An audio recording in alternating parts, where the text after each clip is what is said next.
This is Anne Marie. Today's Monday, November the 19th, and this is an update on Apple. I have good news and I have bad news. Well, since we're grossly optimistic in the market, I will give us the good news first. Somebody accused me of delivering a doomsday event for Apple, and I'm very sorry that's what they thought. So let's talk about what potentially is some good news for the short term.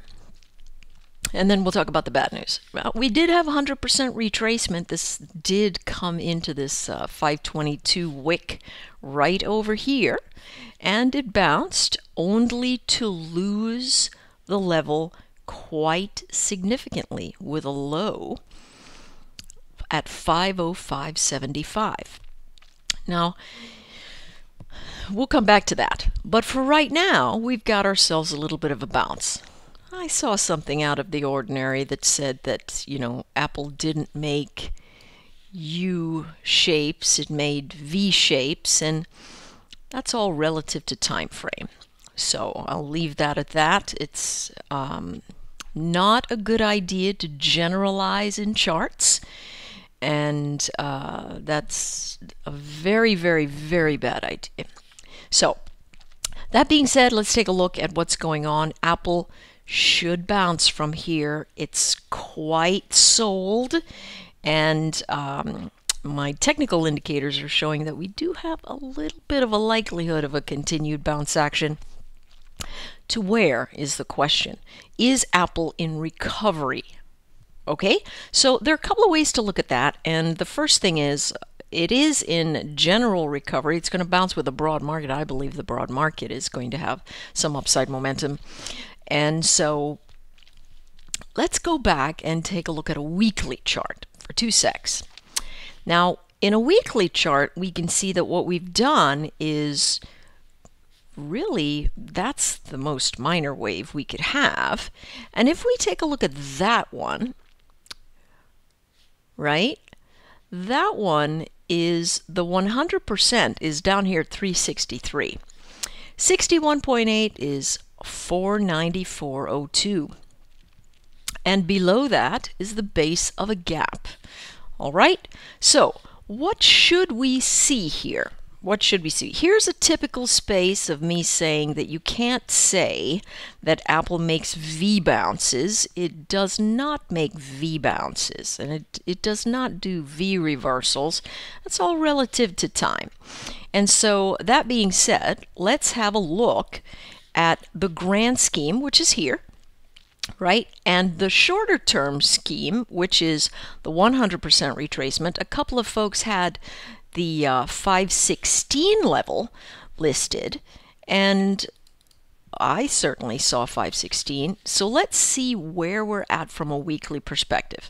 From this candlestick, we have a low of 504.12, so we're above that, right? But we did low? Yes. 504.12. So we did not come down into that. We had 505.75. So it stopped just shy of this bottom wick. Now right here we've got a little congestion, and that's down here at 500.81, 501, something like that. So there's a little bit of congestion right here that we could see as relative support. However, and we just finished this in SPY, and here comes the bad news, folks.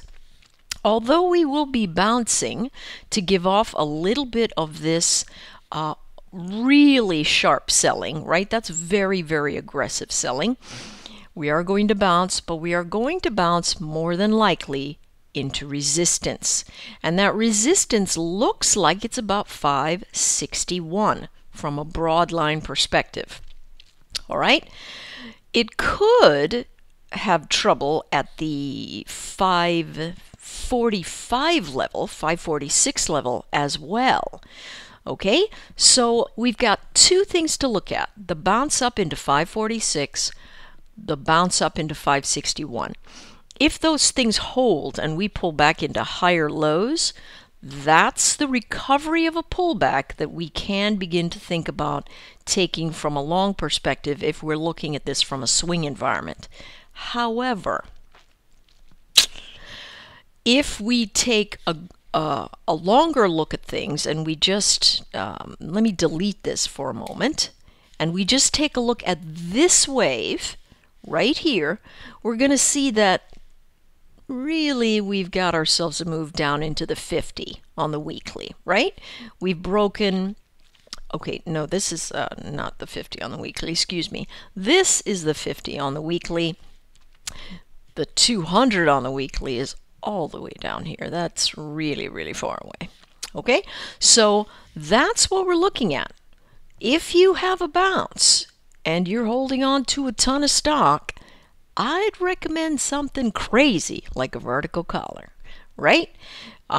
Sell the calls, use the call financing to buy some puts. You need some insurance if you're a guy that holds Apple long term, right? Because it is going to run back down here. It's got some work to do, just like the SPY did.